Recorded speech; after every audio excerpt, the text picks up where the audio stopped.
अस्सलाम वालेकुम। वीक 9 में जो है वो हम डिफरेंट जो है वो टॉपिक्स को डिस्कस कर रहे थे, जिसमें हमने बॉटम अप ऑर्डर को डिस्कस कर रहे थे और उसमें जो है वो हमने जो लास्ट वीडियो थी उनमें हम डिफरेंट टॉपिक जो है डिस्कस कर चुके हैं। अब वीडियो नंबर 3 जो है उसमें हमने ऑगमेंटेड ग्रामर क्या होती है वो डिस्कस कर लिया था। LR0 फार्दर होता क्या है वो हमने डिस्कस कर लिया था। इस तरह LR0 आइटम क्या होता है वो हमने डिस्कस कर लिया था। जो स्टूडेंट के जो ऑब्जेक्टिव थे तो उनको क्या क्या चीज़ जो है वो अंडरस्टैंड हो चुकी होगी।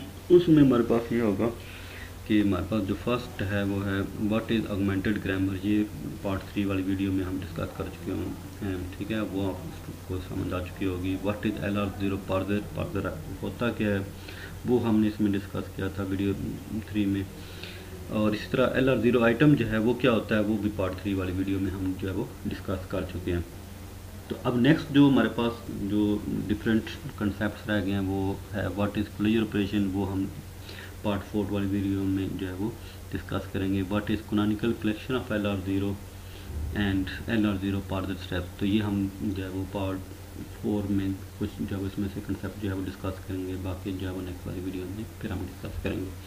तो नेक्स्ट हम जो डिस्कस कर रहे थे लास्ट वीडियो में वो था क्लोजर ऑपरेशन। तो क्लोजर ऑपरेशन जो है वो होता क्या है, उसमें हमने कहा था कि if I is a set of item for a grammar G। जो हमारे पास गिवन ग्रामर थी उसमें से हमने क्या काम किया था कि इसको हमने LR0 आइटम में कन्वर्ट किया था। Then closure I is a set of item constructed from I by the two rules, यानी दो रूल्स हम उस पर अप्लाई करेंगे। Initially every item in I is added to closure, यानी स्टार्ट में हमारे पास जो है वो जो भी आइटम होगा वो क्लोजर में अप्लाई करेंगे। सेकंड रूल क्या था? सेकंड रूल ये था कि if A produces alpha dot B and beta is in a closure of I।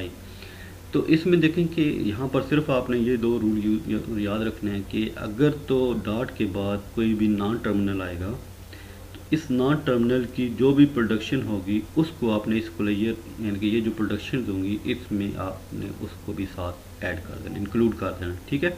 और उसके स्टार्ट में आपने क्या लगा देना है, डॉट लगा देना, यानी कि उसको भी LR0 आइटम में कन्वर्ट कर देना है, ठीक है। तो अब हमारे पास क्या प्रोडक्शन हो जाएगी, एक ये वाली प्रोडक्शन हो जाएगी और एक ये वाली प्रोडक्शन हो जाएगी, ठीक है।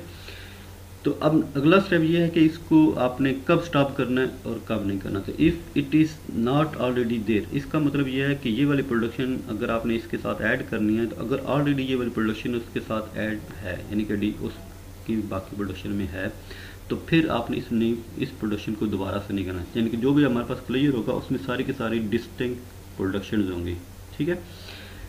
तो we apply this rules until no more items can be added to clear. तो कब तक हमने ये आइटम ऐड करते जाना है, जब तक हमारे पास जो है वो डॉट के बाद बी आता रहेगा, यानी कि डॉट के बाद बी का मतलब डॉट के बाद नॉन टर्मिनल आएगा और वो जो नॉन टर्मिनल की प्रोडक्शन होंगी अगर वो हमने ऐड नहीं की होंगी तो हमें ऐड करनी पड़ेगी।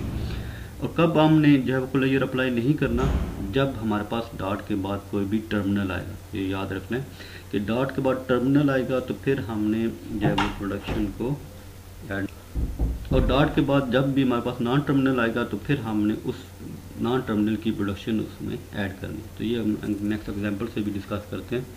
तो हमारे पास जो है वो नेक्स्ट एग्जांपल देखें कि हमारे पास एक गिवन CFG है जिसमें हमने लिखा है S dash produces S produces A produces A capital A और A प्रोड्यूसेस B। तो ये हमारे पास गिवन ग्रामर है। अब सबसे पहला तो काम ये है कि इसको हमने जो है वो LR0 आइटम में कन्वर्ट करना है, ठीक है। तो LR0 आइटम में जब हमने कन्वर्ट किया तो आप देखें फर्स्ट ऑफ ऑल हमारे पास जो है वो हमने इन सब प्रोडक्शन के स्टार्ट में डॉट लगा दिए। देखें तो डॉट यहाँ पर भी है, डॉट के बाद S आ रहा है, यहाँ पर डॉट के बाद A आ रहा है, फिर डॉट के बाद स्मॉल a आ रहा है, फिर डॉट के बाद B आ रहा है, ठीक है। तो अब कब क्लियर अप्लाई होगा, कब क्लियर अप्लाई नहीं होगा, तो वो देखें कि क्लियर हमने अगर ये वाली फर्स्ट प्रोडक्शन इसको अगर हम देखते हैं तो इसमें हमारे पास देखें कि जब हमने इसको LR0 आइटम बनाया तो डॉट के बाद S आ गया। तो S क्या है, एक नॉन टर्मिनल है। S क्या है, एक नॉन टर्मिनल है, non terminal. So at the production of S, तो S की जो प्रोडक्शन होगी, S की प्रोडक्शन देखें यहाँ पर गिवन ग्रामर में S प्रोड्यूसेस A। तो हमने क्या काम किया कि इस वाले जो आइटम है जो पहले हमारे पास क्लियर में था तो इसके साथ हमने S की प्रोडक्शन भी लिख दी, S produces A। S produces double A. तो ये हमने प्रोडक्शन इसमें ऐड कर दी। तो इसके साथ भी हमने फिर क्या स्टार्ट में जो है वो डॉट जो है वो ऐड कर देना है, ठीक है। तो अब अगर यहाँ पर गौर से देखें तो डॉट जो है वो जैसे ही हमने यहाँ पर ऐड किया तो डॉट के बाद हमें दोबारा से जो है वो नॉन टर्मिनल मिल गया, यानी कि ए जो है वो एक नॉन टर्मिनल है।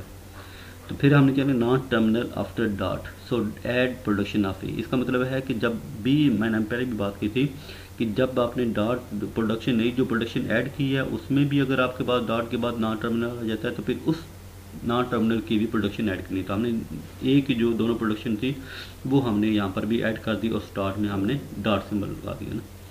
तो जब हमने ये वाली प्रोडक्शन ऐड किया, आप देखें यहाँ पर डॉट के बाद ए आ रहा है, यहाँ पर डॉट के बाद बी आ रहा है, तो दोनों टर्मिनल है।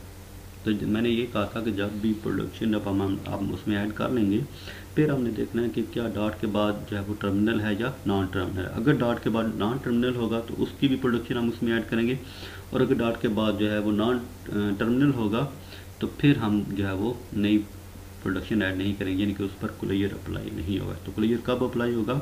जब डॉट के बाद जो है वो कोई भी नॉन टर्मिनल होगा, और अगर डॉट के बाद टर्मिनल होगा तो फिर क्लियर अप्लाई नहीं होगा।